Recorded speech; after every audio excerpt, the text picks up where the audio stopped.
जी करते शुरू करना इस सारे एरिया को साफ करना। मेरा एम है कि 1 घंटे में फटाफट ये सारा काम निपटाना है। और अभी बज रहे हैं 2, तो 3 बजे तक लग के कर देंगे, ठीक है ना। जल्दी जल्दी स्पीड में काम करेंगे जल्दी से, ठीक है ना। चलो करते हैं सफाई जल्दी जल्दी करेंगे। आप सब बोलते रहते हो ना कि हमारा जो घर है वो थोड़ा बिखरा हुआ सा रहता है, मैनेज नहीं रहता।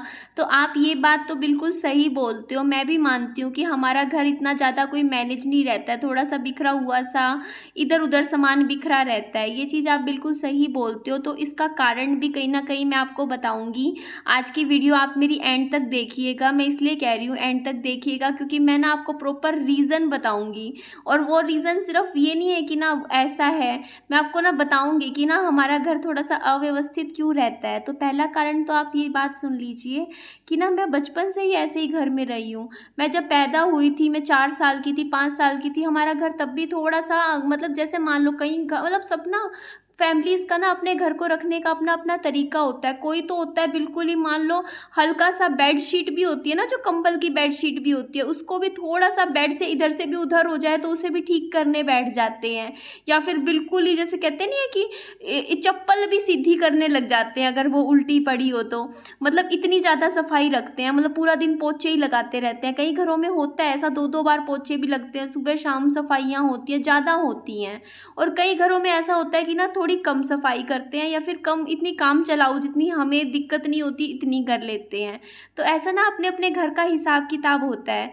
तो हम ना जैसे बचपन से रहे हैं तो ना थोड़ा सा मतलब हम, अगर मेरा घर बताऊं, अगर मेरे बेड पे कपड़े पड़े हैं मेरे, और थोड़ा सा मेरा कमरा बिखरा हुआ है तो मुझे इतनी ज़्यादा दिक्कत नहीं फील होती। मतलब मेरे को ना ये बात पहले भी बोली जाती थी शादी के बाद भी कि सनी और मैं दोनों ही एक जैसे मिल गए। एक जैसे मतलब जैसे सनी ना, जैसे मान लो उनकी आदत थी, जैसे वो ना जैसे कोई भी जैसे चीज़ खा के ना जैसे बेड के सिरहाने पे रख देते थे। जैसे आदत होती है ना, मतलब लड़कों की तो 90% होती ही है ना, जैसे कोई भी चीज़ होती है उसे सिरहाने पे रख देते थे। तो मेरी भी यही आदत थी, मैं भी ऐसे ही करती थी। तो सब मुझे ऐसे ही बोला करते थे कि जोड़ी भी भगवान ने कैसी देख के बनाई। और इस पेंट को आप अच्छे से याद रखिएगा, मैं क्यों कह रही हूँ आपको एंड में वीडियो में पता चलेगा। ये ध्यान दीजिएगा मैंने इस पेंट के साथ क्या किया है, ठीक है। आपको पता चलना चाहिए कि क्या हुआ बाद में आखिरी में जाके इस वीडियो में। तो इसके लिए आपको इस पेंट को याद रखना है, ठीक है जी, जो भी अभी मैं तय करके यहाँ पे रखी है ना इन कपड़ों के साथ। तो जी अब मैं आपको ये बात बता रही थी कि ना सनी को भी मतलब सब ऐसे ही कह देते थे, मतलब मेरे को भी, मतलब कि हम दोनों एक जैसे थे। हम एक जैसे क्यों? क्योंकि मैं थोड़ी सी ना इन मामलों में लड़कों जैसी हूँ। लड़के नहीं होते जो जैसे हो कि थोड़ी सी ना अव्यवस्थित रहते हैं। मैं सारों की बात नहीं कर रही हूँ पर कुछ कुछ होता है ना, तो मुझे इतनी ज़्यादा दिक्कत नहीं होती है। चलो इस बात से आप ये चीज़ सोच सकते हो कि चलो अच्छी बात ये है कि मुझे ओसीडी नहीं है। ओसीडी पता है ना क्या होता है? Obsessive control disorder. मतलब मुझे चीज़ों को ज़्यादा, बहुत ज़्यादा व्यवस्थित रखने की कोई बीमारी नहीं है, ठीक है। तो जी यहाँ पे ना मैं सामान वगैरह जितना भी बिखरा हुआ है ना, मैं उन सबको ना इकट्ठा करके ना, जहाँ मुझे समझ आ रहा है कॉर्नर बना हुआ है ना, यहाँ पे एक बार रख देती हूँ, ठीक है। उसके बाद में देख लेंगे कैसे क्या क्या सामान लगाना है। तो जैसे कोई बाहर का है बंदा ना, तो कमरा गंदा नहीं लगेगा। और जी मुझे ना एक बात, वैसे तो मैंने ना सोचा था कि मैं ये बात आप सबको नहीं बताऊंगी, लेकिन मैं बता रही हूँ, इसका कारण है, ठीक है।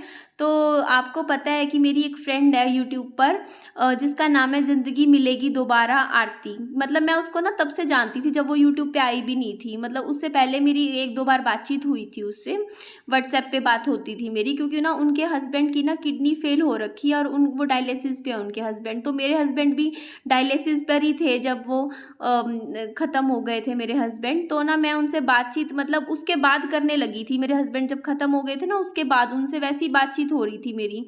तो फिर वो ना यूट्यूब पे आए और ना मतलब अब ना जैसे उन्होंने ना मेरे को कुछ दिन पहले बताया था कि ना ऐसे ऐसे दीदी मेरी ना ट्रांसप्लांट की डेट आ गई है। मतलब अब ना उनके, वो ना अपने हस्बैंड को किडनी देने लग रही हैं। तो उनके जितने भी टेस्ट थे जो भी किडनी से रिलेटेड होने थे वो सारे हो गए और क्लियर आउट हो गए हैं। तो उन्होंने ना कई जगह ऐप वगैरह में भी जो होते हैं जो कि मतलब पैसे इकट्ठे करते हैं, वो कौन सी होती है एप्लीकेशन, वो मिलाप वगैरह, वहाँ पे भी अर्जी दे रखी है। तो वहाँ पे भी उनके लिए थोड़ी सी कोशिश कर रहे हैं वो। पर अभी तक ना जैसे जितने पैसे की उनको रिक्वायरमेंट थी ना, उतनी उनको अभी मिली नहीं है। तो मैंने अपनी तरफ से ना उनको ना 10,000 रुपये दे दिए हैं। मतलब एक तरीके से होता नहीं, कहते हैं ना कि जैसे हम दान मतलब किसी की आप हेल्प करते हो तो आपको किसी को बताना नहीं चाहिए, वो चुपचाप करना चाहिए। तो मेरी भी इंटेंशन यही थी कि मैं आपको ये बात नहीं बताऊंगी, पर मैं आप सबको ये बात सिर्फ इसलिए बता रही हूँ क्योंकि मैं कहीं ना कहीं आप सब जैसे, अगर मैं देखो ऐसी हालत में मेरे हस्बैंड भी नहीं है, फिर भी मैं कोशिश कर रही हूँ कि किसी की लाइफ में कुछ अच्छा हो, तो आप सब अगर इतना अफोर्ड कर सकते हो, आप किसी की मदद कर सकते हो तो आपको करनी चाहिए ना। अगर मैं भी कर सकती हूँ तो आप तो ज़रूर कर सकते हो, है ना। तो मैंने ना उनको थोड़े से पैसे दिए, मैंने कहा आप ना थोड़ा जूस वूस पीना शुरू कर दो, क्योंकि ना आप अगले महीने उनको ना अपने हस्बैंड को किडनी देनी है, और उनको डॉक्टर ने बोला है कि उनमें ना खून कम है, खून की कमी बता रखी है, थोड़ी कम है खून। और ना जैसे अनार वगैरह खा लेंगी, चुकंदर खा लेंगी, तो मदद सिर्फ पैसों से नहीं होती। मैं आप सबको ये कह रही हूँ कि ना आप, ज़रूरी नहीं है कि देखिए अपनी तरफ से अगर आप कर सकते हो तो आप कीजिए, अगर आपको सब सही लगता है तो ठीक है। लेकिन क्योंकि वो गरीब इंसान है, देखो आप भी सोचिए ना, अगर वो कुछ कोशिश कर रही है अपने पति को बचाने की, तो हम सब की तरफ से एक पुण्य हो जाएगा ना कि उनके पति बच जाएं। तो मैं ये कह रही थी कि ना मदद सिर्फ पैसों की नहीं होती है कि आप उनको पैसे दो, आपका दिल है, आपके पास है तो आप दो, ठीक है। उनकी मदद होएगी, उनको जिस हिसाब से उनके इलाज में, खर्चों में, दवाइयों में लगेगा। पर मैं सिर्फ इतना बोल रही हूँ आप सबको कि ना आप भी जानते हो, देखो उनके पति कुछ भी काम नहीं करते हैं, नहीं करते ना, और वो भी खुद भी मतलब सिर्फ यूट्यूब से थोड़े बहुत पैसे मिलते हैं, उनसे ही अपना घर का राशन गुजारा कर रहे हैं, ठीक है। तो अब जैसे अगले महीने उनका देखो ऑपरेशन होएगा उनके पति का, तो पहली चीज़ तो उनके पैसे जो इकट्ठे करने हैं उनके हस्बैंड के लिए, उसकी भी दिक्कत है। साथ में आपको पता है कि जैसे ऑपरेशन हो जाएगा उसके बाद 6 महीने तक वो कुछ भी काम नहीं कर पाएंगी, ना तो आरती काम कर पाएंगी, ना ही उनके पति कर सकते, क्योंकि दोनों को ही प्रॉपर ध्यान रखना पड़ेगा ना, बेड रेस्ट लेना पड़ेगा, आराम करना पड़ेगा। ये बहुत मेजर सर्जरी होती है जिसमें किडनी दी जाती है, तो उनकी भी दवाइयाँ चलेंगी, इलाज चलेगा। तो आप सोच के देखिए, जब दोनों ही पति पत्नी बिस्तर पे होंगे, में आराम कर रहे होंगे, जो भी कुछ होगा, तो उनका घर का राशन पानी कैसे चलेगा। आप एक बार ये सोच के देखिए कि उनके घर में कोई कमाने वाला भी नहीं है। आप भी जानते हो कि उनके आरती के बूढ़े सास ससुर हैं, उनके पति हैं, वो भी इतनी मतलब आरती भी देखो कोई इतनी क्वालिफाइड नहीं है। तो आप ये सोच के देखिए कि उनके घर का राशन चल कैसे रहा होगा, जबकि कोई कमाने वाला ही नहीं है उनका बंदा, सिर्फ यूट्यूब के जरिए थोड़ा बहुत वो कमा रहे हैं। तो ना मेरी तरफ से ना मैं तो आप सबको ये कहती हूँ कि देखिए अगर आपको पैसों से हेल्प कर सकते हो तो कीजिए, नहीं कर सकते तो आप पता है क्या कीजिए, उनका एड्रेस, फ़ोन नंबर से बात कीजिए, उनका एड्रेस लीजिए, उनके घर पे राशन भेज दीजिए, ठीक है।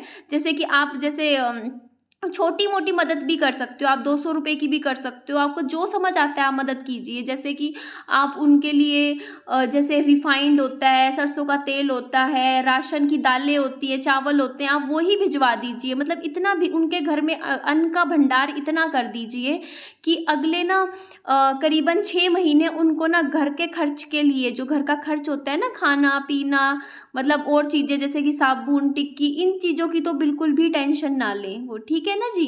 तो ये भी अच्छी हेल्प हो सकती है, मैंने इसीलिए आपको ये बात बता दी, क्योंकि ना अगर मैं आप कम से कम ये हो सकता है ना कि आप सोचो कि चलो निधि ने हेल्प करी है तो मैं भी हेल्प करूं उनकी। तो मैं तो बस ये चाहती हूँ कि किसी का भला हो जाए, क्योंकि ना पता है कहते हैं कि ना जब आप किसी के लिए मदद करते हो ना, किसी के लिए कुछ काम आते हो, किसी के लिए कुछ करते हो, तो आप उनकी मदद नहीं कर रहे हो, आप एक्चुअल में खुद की मदद कर रहे होते हो। क्योंकि ना हमारी लाइफ में हम पता नहीं क्या क्या, लाइफ में हम अनजाने भी कितने गलत बुरे काम कर देते हैं, हमें खुद को नहीं पता चलता कि हमने लाइफ में किसी का दिल दुखाया है। कई बार हम अनजाने में दुखा जाते हैं, गलतियाँ सबसे हो जाती हैं, हम कोई इतने कोई महान थोड़ी है कि हमसे गलतियां नहीं होंगी। पर अगर हम किसी के लिए कुछ अच्छा करते हैं तो उसके दिल से क्या होता है, दुआएं निकलती हैं, उनके मन से आता है कि हाँ चलो किसी ने कुछ मतलब आप भी फिर ना पता रात को कभी नोटिस कीजिएगा, जिस दिन आप कोई अच्छा काम करते हो ना किसी के लिए, किसी की दुआएं लेते हो, तो उस दिन आप चैन से सो पाते हो, रात को आपको भी नींद अच्छी आती है, आपको भी लगता है कि चलो हमने किसी के चेहरे पे मुस्कान लेकर आए हैं, कोई हमारी वजह से थोड़ा सा खुश हुआ है। तो बस यही बात मैं कह रही थी कि अगर ना आप किसी भी तरीके से मदद कर सकते हो, मैं ये नहीं कहती कि आप पैसों से करो, आप उनके घर राशन भिजवा दीजिए। आप ना मौसम्मी का कट्टा होता है जो फ्रूट का, वो अगर उनका एड्रेस दे के वो भिजवा दीजिए। आजकल तो बिग बास्केट वगैरह पता नहीं क्या क्या चली हुए हैं, ऑनलाइन ही आप किसी के घर पे भी एड्रेस पे खाना पीना चीज़ें, आप ड्राई फ्रूट्स भिजवाओ उनके घर पे, ताकि वो अभी 1 महीने बाद वो अपनी किडनी देगी अपने हस्बैंड को, ताकि उसका शरीर ठीक रहे, उस मतलब आरती का उसमें भी खून की कमी ना आए। तो इस तरीके से आप कुछ ना कुछ थोड़ी थोड़ी मदद कीजिए, ठीक है जी। बस मैं इतना कह रही हूँ कि ना इससे क्या होगा, आपके लिए भी अच्छा है, आपको भी खुशियाँ मिलेंगी। देखो भगवान, अगर आप किसी को एक हाथ से देते हो ना तो भगवान डबल करके आपको वापस देता है। और ये चीज़ तो मैंने खुद ने ही फेस करी है, मैंने ही देखी है कि अगर मैं किसी की लाइफ में कोई मदद करती हूँ ना तो भगवान मुझे दुगना करके जरूर देता है कहीं से लाइफ में। तो आप भी ऐसे कीजिए, ठीक है जी। तो यहाँ मैं ना उनका ना एक काम करूँगी, लिंक भी भेज दूँगी, मैं पिन कर दूँगी, आप ना उनके चैनल पे जा सकते हो। जिंदगी मिलेगी दोबारा, नाम भी आपको समझ आ रहा है उन्होंने क्या डाला हुआ है अपने चैनल का, जिंदगी मिलेगी दोबारा। इसका मतलब क्या है कि मेरे पति को दोबारा जिंदगी मिलेगी, समझे जी। तो ठीक है जी, यहाँ पे देखिए मैंने काफ़ी सफाइयाँ कर ली थी। मैंने ना इसमें ना ये जो बैग आपको दिख रहा है ना, ये खाली सा, मैंने इसमें सारा सामान डाल दिया था। मुझे लगा कि यार बाहर ना बिखरा हुआ सा अच्छा नहीं लग रहा, सारा सामान ना मैंने कोने में कॉर्नर पे लगा दिया। और ये ठीक किया ना, मैंने कोने पे लगा दिया। और मेरी जो वीडियो का टाइटल है आपने पढ़ा ही है, जिसका नाम है कि हम सफाई क्यों नहीं रखते हैं, या फिर हमारा घर मतलब ये चीज़ जो मतलब मैंने डाला हुआ है टाइटल, उससे आप समझ सकते हो। चलिए इसका आंसर ना वीडियो के एंड में आपको अच्छे से मिल जाएगा। चलिए आपको देख लीजिएगा, आप खुद, आपको भी हंसी आएगी कि हमारे घर पे क्या क्या होता है ऐसे। तो ये जो बैग था ना मैंने पूरा का पूरा भर लिया था और उसको मैंने ना यहाँ साइड में लगा दिया था। मतलब सारा सामान एक बार तो मैं साइड में लगा रही हूँ जल्दी जल्दी, ताकि ना थोड़ा सा खाली हो तभी सफाई दिखेगी। वरना ज़मीन पे वैसे भी कहते हैं कि कपड़े कभी ना रखने नहीं चाहिए, अशुभ माना जाता है, अशुभ होता है। तो यहाँ से मैंने उठा दिए थे। अभी बस थोड़ा सा ये है ना काम धीरे धीरे ही सही बस, लेकिन अब करना है, फिनिश करना है ना जी। तो मैं झाड़ू लगाने लग रही थी यहाँ पे। अब एक बार जैसे सफाइयाँ हो जाएंगी तो फिर झाड़ू पोछे का ना एक रूटीन सा बना लेंगे। और यहाँ मैं ना झांक के देख रही थी कि विहान बाबू जाग तो नहीं गया। मेरे को डर लगता है विहान को ना बेड पे अकेला छोड़ते हुए भी बहुत डर लगता है। वो सो रहा होता है ना तो मेरे मन में आता है कि कहीं वो जाग ना जाए। तो मैं तो पापा जी को बोलती रहती हूँ कोई उसके पास बैठे रहो बस, विहान बाबू के पास। तो जी यहाँ पे देख लीजिए मैं झाड़ू लगाने लग रही हूँ बस। और ये वाला सूट देख लो, मैंने कल से कब 2 दिन हो गए पहने हुए। मैं ना कपड़े 1-2 जोड़ी ना घर यहाँ पे भी रख दूँगी। मतलब वैसे कभी जैसे मैं यहाँ पे हूँ ना तो मेरे को बार बार उस घर में ना जाना पड़े ना अपने कपड़े लाने के लिए, चाहे 3-4 जोड़ी रख दूँगी इधर। तो जी यहाँ पे देख लीजिए मेरी सफाई लगभग ना ख़त्म होने की कगार पे आ गई थी। तो आप मुझे कमेंट में ज़रूर बताइएगा कि मैं ना इस एरिया का मेकओवर कैसे कर सकती हूँ। मतलब मैं कैसे इस घर को भी सुंदर बना सकती हूँ। जैसे हमने उस घर को सुंदर बनाया था ना, वैसे ही हम इस घर को भी सुंदर बना देंगे। मतलब करेंगे कुछ ना कुछ। आप भी बताइएगा कि हम क्या क्या कर सकते हैं, क्या चीज़ मतलब यहाँ के लिए ठीक रहेगी। या तो चटाई चुटुई बिछा दें, मतलब कुछ इस तरीके से, खाली खाली सी जगह है ना। तो अब मेरा जो है मेकओवर कंप्लीट हो गया है। अब आप देख लीजिए और वीडियो के एंड तक देखिएगा, मैं आपको रीज़न बताऊंगी एंड में, ठीक है जी।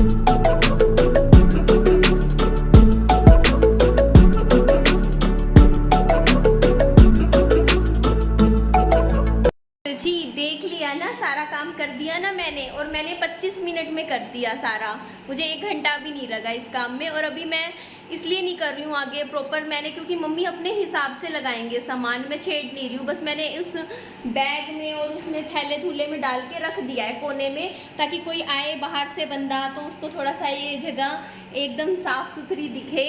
और फिर अपना ये अपना आराम आराम से करते रहें, जैसे अपना बेड में जैसे जचाना है, दीवान में जचाना है। एक बार बस मैंने ये एरिया थोड़ा सा ऐसा कर दिया, ठीक कर दिया, क्योंकि सब कुछ ज़मीन पे पड़ा हुआ बहुत ही ख़राब लग रहा था।